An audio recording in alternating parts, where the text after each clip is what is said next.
প্রথম বাবু যেতে কারণ ভয় পাচ্ছেন বেশি। মা কি সমস্যা নিয়ে আসছিলেন বলেন তো?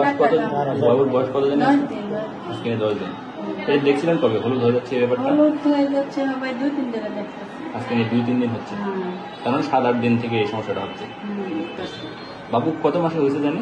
8 মাস 3 দিন। আচ্ছা, ঠিক আছে। শুনেন যে ওর তাহলে জন্ডিস আপনি দেখবেন হচ্ছে 7-8 দিনে, বুঝতে পারছেন? তো দেখেন আমরা এই যে হলুদ হয়ে যাওয়া এটাকে আমরা বলি হচ্ছে জন্ডিস, বুঝতে পারছেন? তো যেহেতু বাবু ছোট আছে, এই 1 মাসের বাবুকে আমরা বলি হচ্ছে নিওনেটাল জন্ডিস। তার মানে ওর যেটা হয়েছে এটা হচ্ছে নিওনেটাল জন্ডিস। তো নিওনেটাল জন্ডিস যেটা হয় যে বিশেষ করে আমাদের নিওনেটাল জন্ডিস আমরা 2 প্রকার বলি। একটা হচ্ছে প্যাথোলজিক্যাল জন্ডিস, মানে যেটা হচ্ছে খারাপ, আর একটা হচ্ছে আমরা ফিজিওলজিক্যাল জন্ডিস, যেটা হচ্ছে ভালো। মানে আপনি দেখবেন আপনাদের মানে বিশেষ করে আপনার প্রথম বাবু যেহেতু এই কারণে আসলে ভয় পাচ্ছেন বেশি, কিন্তু এটা আসলে নর্মাল। কেন বলতেছি? এই যে জন্ডিস হয় আমাদের যদি একটা বাচ্চার জন্মের 24 ঘন্টার মধ্যে জন্ডিস হয়, এই জন্ডিসটাকে আমরা বলি প্যাথোলজিক্যাল, মানে এটা খারাপ। কিন্তু বাবুর জন্মের যদি 2 থেকে 10 দিনের মধ্যে যে জন্ডিসগুলো হয় এগুলো আমরা বলি হচ্ছে ফিজিওলজিক্যাল, মানে এই জন্ডিসে কোনো ধরনের চিন্তা করার কোনো কারণ নাই। বুঝতে পারছেন ব্যাপারটা?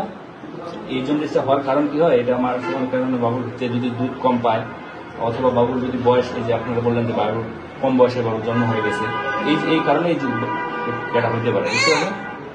তো আপনারা এটা নিয়ে ভয় পাবেন না, বুঝতে পারছেন? টোটালি নর্মাল, এটা নিয়ে কোনো ঝামেলা নাই। আপনারা এটা যেটা করবেন শুধু বেশি বেশি মায়ের দুধ খাওয়াবেন ওকে, আর বাইরে কোনো খাবার দেওয়া যাবে না। আর দ্বিতীয় কথা হচ্ছে এই যে ছোট বাবু, এই ছোট বাবুদের ক্ষেত্রে আপনারা বেশি বেশি যাতে মানুষ একে হাত দিয়ে না ধরে, কারণ এখান থেকে বাইরের মানুষ বেশি নাড়াচাড়া করলে এখানে ইনফেকশন হতে পারে, বুঝতে পারছেন ব্যাপারটা? তাহলে কি করতে হবে? বেশি বেশি দুধ খাওয়াতে হবে।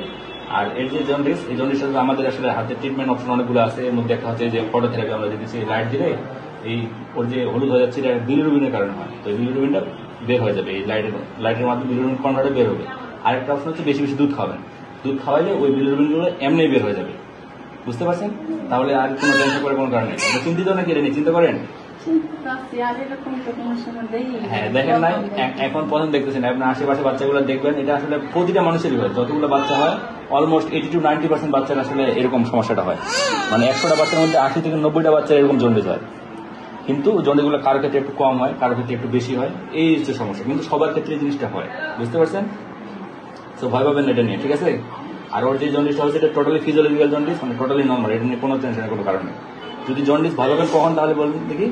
যদি জন্মে যেদিন জন্ম হয়েছে উইথিন 24 ঘন্টা, অর্থাৎ 24 ঘন্টা বাবুর জন্মের 24 ঘন্টার মধ্যে যদি কোনো সমস্যা হয় সেই জন্ডিসটা নিয়ে চিন্তা করবেন। এর বাইরে 2 থেকে 10 দিনের মধ্যে যদি কোনো ধরনের হলুদ হয়ে যায় তাহলে যেটা হচ্ছে সেটা হচ্ছে মায়ের দুধ বেশি বেশি তাকে খাওয়াতে হবে। এটা খাওয়ালে এমনি এমনি চলে যাবে, বুঝতে পারছেন?